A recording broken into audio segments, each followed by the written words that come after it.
Imagine a world where a single mistake can lead to catastrophic consequences. A world where an untrained team, a flawed design, and a deadly substance collide to cause one of the worst disasters in history. Welcome to the story of Chernobyl. In 1986, the world watched in horror as the Chernobyl disaster unfolded. A catastrophic explosion that released at least 5% of the radioactive reactor into the environment, affecting many parts of Europe.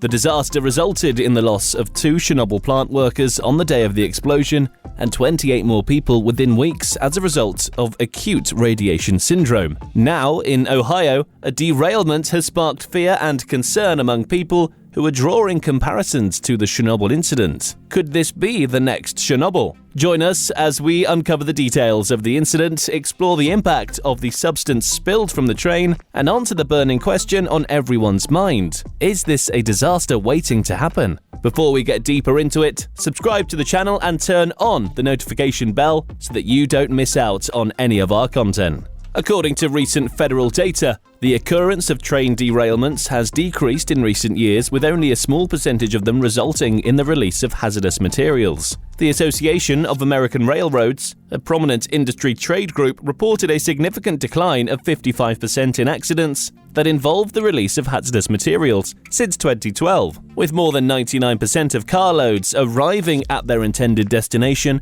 without any spills or leaks. In 2022, Federal Transportation Department data showed that there were 353 rail incidents involving the release of hazardous materials. It is worth noting, however, that not all of these incidents were related to derailments, as some involved faulty valves, plugs, and bolts that required tightening.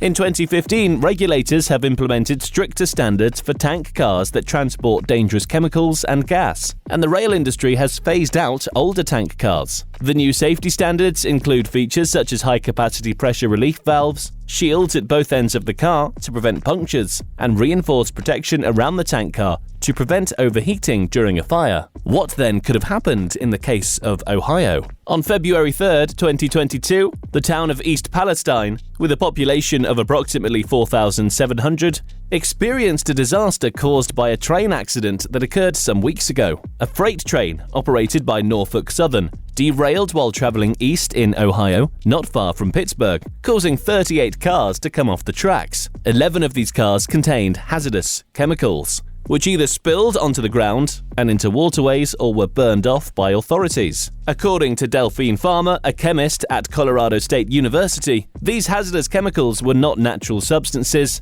that you would typically find in an oil spill. They were instead synthetic compounds manufactured by the chemical industry. For instance, 5 of the derailed cars contained vinyl chloride, a colorless gas used in the production of PVC pipes. Another car contained butyl acrylate, a clear liquid that is used in making glue, paint, and other products. The derailed train was transporting dangerous chemicals, some of which escaped into the environment, contaminating the air, water, and soil. On February 6th, a daring move was made by DeWine and Shapiro, Ohio and Pennsylvania governors, as they ordered the mandatory evacuation of all residents within a 1 by 2 mile area. To avoid any further explosions, emergency crews from Norfolk Southern took a bold step and conducted a controlled release and burn of 5 tanks containing vinyl chloride. The intense process involved using small-shaped charges to break open the tanks, allowing the vinyl chloride to flow into a trench where it was ignited by flares. This led to the formation of ominous black clouds above the area and the release of dangerous chemicals, like phosgene and hydrogen chloride, into the air. Although officials claimed that air quality readings were safe, residents in nearby areas reported a strong chemical smell, leading officials to urge people to stay indoors to avoid exposure. The Ohio derailment had severe consequences on the local aquatic life, causing the death of thousands of fish in creeks and streams near East Palestine. The spillage of chemicals from the train derailment is believed to be the primary cause of this environmental disaster. While the loss of such a significant number of fish is concerning, officials have yet to discover any evidence that non-aquatic wildlife has been affected by the spill. This is a positive development, indicating that the environmental impact of the accident may be limited to the aquatic ecosystem. The death toll of fish is staggering, with approximately 3,500 fish from 12 different species perishing as a result of the incident. The precise impact on the local ecosystem and surrounding areas is yet to be fully understood, and environmental agencies are continuing to investigate the situation to determine the full extent of the damage caused. Overall, the derailment has had a profound effect on the local environment and wildlife, and all efforts must be made to prevent such incidents from happening again in the future. The safety and protection of the natural world must remain a priority to safeguard the health and well-being of all living things. The Environmental Protection Agency's initial tests conducted in East Palestine, it appears that the air is safe to inhale and the municipal water is safe to drink, indicating no imminent danger. However, the unknown specific risks and potential long-term hazards of the spill are of concern. The chemicals that were released from the train, such as vinyl chloride and other compounds, are not well understood, and there is a lack of clarity on what level of exposure is considered safe and how these chemicals may interact with one another. Additionally, the sensors used to detect the concentration of these chemicals are not highly sensitive, which means that even low levels of exposure may pose a threat to human health, as noted by experts. According to public health advocates, while the recent accident didn't result in any fatalities, it's a stark reminder of the possible offer of more disastrous freight rail derailments. A staggering 25 million Americans are estimated to reside within an oil train blast zone,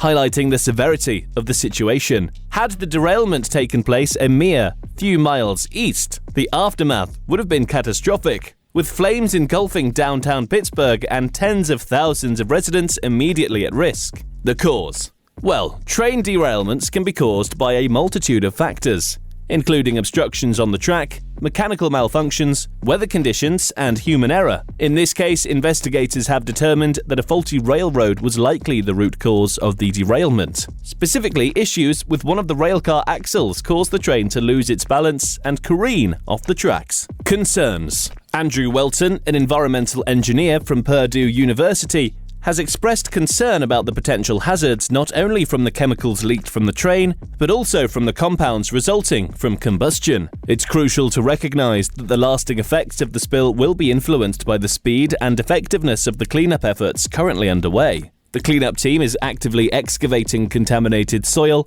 damming polluted creeks, and purifying water sources to prevent the spill from spreading further.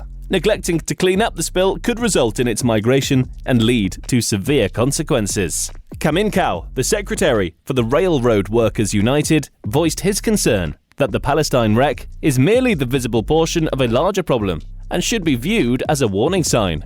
He emphasized that urgent action needs to be taken to prevent a catastrophic derailment from occurring. According to the US Department of Transportation, an alarming 4.5 million tons of hazardous chemicals are transported by rail annually, with approximately 12,000 rail cars traversing through urban and suburban areas daily. These statistics illustrate the magnitude of the issue at hand and the imperative need for immediate intervention. Why there is no clarity on if the air and water are safe. Farmer, a chemist at Colorado State University, stated that the air in East Palestine was not harmful as of when the incident happened, and health officials have not detected dangerous levels of air pollutants such as vinyl chloride and hydrogen chloride. The atmosphere is vast, and these chemicals can degrade quickly in the environment, so the air quality should improve in the coming days. However, the sensors used to measure air quality are not very sensitive and may not detect trace amounts of airborne chemicals that could pose a threat to human health.